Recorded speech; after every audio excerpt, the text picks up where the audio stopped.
Agri sa agrikultura, maunlad na buhay masagana. Matagal ng panahon na nakilala ang oregano bilang lunas sa ubo at sipon. Ginagamit din itong pampalasa at pampabango sa mga piling lutuin. Pero ngayon, ang oregano ay isa ng mahalagang sangkap ng iba pang produkto.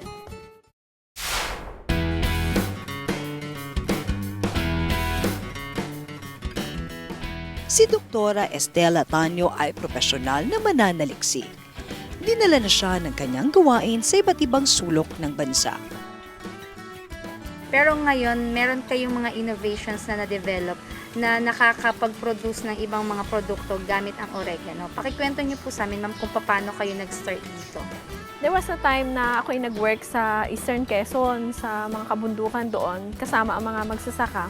At nagpapaalaga kami doon ng mga baka. Sa malalayong mga barangay, walang mga veterinaryo at mga gamot para malutas yung mga sipon, ubo o lagnat ng mga malalaking hayop. At kapag namatayan ng hayop ang magsasaka, kawawa sila, yun ang yaman nila. So naisip ko, as part of the veterinary at ethno-veterinary practice, pwedeng maggawa ng isang concoction o isang gamot mula din sa oregano at ipainom ito sa malalaking hayop kapag sila ay may mga karamdaman. Tumalab sa mga hayop ang pinainom na oregano mixture ni Dr. Tanyo. Pagkatapos ay pinasuri niya sa isang kaibigan ang nasabing mixture. Nung bumalik siya, sabi niya, "Well, Ethel, this is wine." Hinangad ni Doktora na pagbutihin pa ang nagawang oregano concoction, lalo na kung tatargeting na ito bilang inumin ng tao. So, kinausap ko ang director ng Bureau of Agriculture Research. Sabi ko magbibigay ako ng isang concept, isang research project proposal at gagawa ko ng mga produkto mula sa oregano.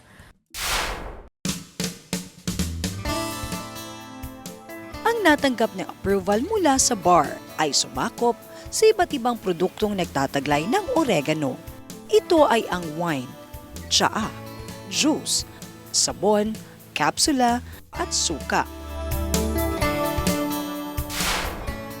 Dahil sa malaking potensyal ng oregano, nakakaingganyong itanim ito kahit sa likod bahay. Ma'am, dun sa production po ng oregano plants, meron po bang specific na conditions na hinihingi ang oregano para mapadami mo ito? Pangkaraniwan naman ang pagtatanim sa kanya. Mga cuttings lang ang maaari mong itanim. Pero ang maganda sa kanya, kinakailangan at least yung sa mga mountings. Kasi ang oregano, may kakayahan siyang mag-absorb sa kanyang sarili ng mountain air, specifically yung oxygen. This is very good. Ngayon, dito sa baba, nakontaminado na ang lupa at ang tubig, hindi namin masyado inirekomenda ang pagtatanim maliban na malinis ang lugar at hindi siya naaabot ng mga chemicals. Sumabay ang aming pangkat sa pag-aani ng oregano sa hardin sa Chaong, na mula sa cutting lamang ay tutubo na kapag itinanim. Tag-araw, tag-ulan, wala po siyang problema. Lagi po siyang may oregano. So, ganitong klase lang po, sir, ang tinatanim. O, isang araw lang po, nakabuhay na po siya kahit po siya wala ugat. Actually, ang Green Rescue Organic Association ay mismong ako ang nagtatag. Itinatag ko ang asosasyon na to para sila yung mismong sasambot o magtutuloy-tuloy ng mga technologies na na-develop ko. Sa Green Rescue Organic Association, nagkikater siya sa iba't ibang sektor. Yung mga farmer groups na nagtatanim, binibili ng Green Rescue Organic Association yung mga oregano at 10 pesos per kilo, basta organic yon. Tapos yung aming processing sector, ito yung mga babae na nakita nyo, sila yung nagpo-proseso at kumikita. Yung mga direct dealers and shops, kumikita sila ng 20% from the gross. Tapos yung mga estudyante at na mga nag-aaral dito, tinatanggap namin yun, yung mga gusto mag-train mula sa facilities namin, tumatanggap ang Green Rescue Organic Association for a certain fee to learn the technology. Ang pataniman dito sa Chaong ay maaari ring pasyalan ng sinumang may interes sa paghahalaman at sa kapaligiran. Magiging kasiyasiya ang paggala sa lugar na katatagpuan ng iba't ibang pananim. Sa ngayon, hangad lamang na masipag na si Dr. Tanyo na higit pang makilala ang kanilang oregano products lalo na sa lokal na merkado. Anya tiwala siyang makakarating din ang mga produktong ito sa ibang bansa. Sa sandaling makaagapay ang kanilang samahan sa inaasahang paglaki ng demand para sa kanilang produksyon. Welcome rin ang mga mamumuhunang handang makipagsapalaran sa oregano products. Ngayon, masaya ako kasi nakikita ko na nakakatulong na rin sila sa ibang mga grupo. Papasalamat ako sa Bureau of Agriculture Research kay Dr. Eliazar kasi siya ay napaka-supportive sa ganitong mga endeavor. Lalo na pag kino-commercialize na yung technology, nakikita na niya sa market yung mga produkto, masaya na siya doon. Ngayon, sinambot na kami ng mga local government units dito, lalo ng Chaong. Nasuporta na din sila, nagpo-promote na din sila. Ang Department of Tourism, yakap nila yung mga products namin, pinagmamalaki talaga ng buong Quezon yan. Ang Department of Trade and Industry, sila yung nagbibigay sa amin ng mga contacts kung saan kami magti-trade fair, padadala kami kung saan-saan para makarating yung aming mga produkto at makita sa merkado at makita ng marami pang mga tao.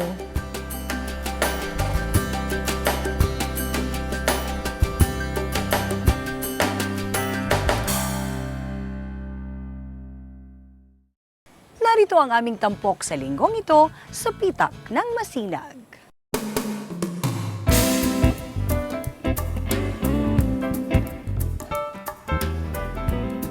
Ito po yung isang litrong masinag, tama-tama lang po sa 1 hektarya. Gagamit din po tayo ng panukat para accurate po yung pagsukat ng pag-spray natin. Bali 100 po per 16 liters. Bali ito po yung knapsack na gagamitin natin. Bali 50 ml po ito bawat karga. Yan. Bali 2 takal po to para makuha yung 100 ml na kinukuha natin. Yan. Tapos kakargahan po natin ng tubig. Yan. Pag nakargahan po yung knapsack ng kalahati po, isisik muna. Yan, isisik muna natin na ganon para maganda po yung pagkahalo ng masinag. Hindi na ipon sa baba lahat yung bisa niya. Tapos kakargahan po ulit. Yan. Pag napuno na yan, puno na. Okay, so isasarado na natin. Yan. Tapos, gagamit din tayo ng handle na mahaba para ma-spread natin na mabuti. Saka yung nozzle po niya, bali 2 po yan. 2 nozzle para kalat natin maigi yung pag-spray sa ibabaw ng dahon ng mais. Yan, mag-spray na po tayo ng mais niyan. So, bombayin muna natin para magkarga ng hangin. Saka sasama yung tubig. Hindi natin sasalungatin yung hangin. Dapat isasama natin yung kung saan harap yung hangin. Hindi na kailangan ang mas dito kasi organic fertilizer po ito. Kaya hindi nakaka-apekto sa sino mang mag-spray po ito.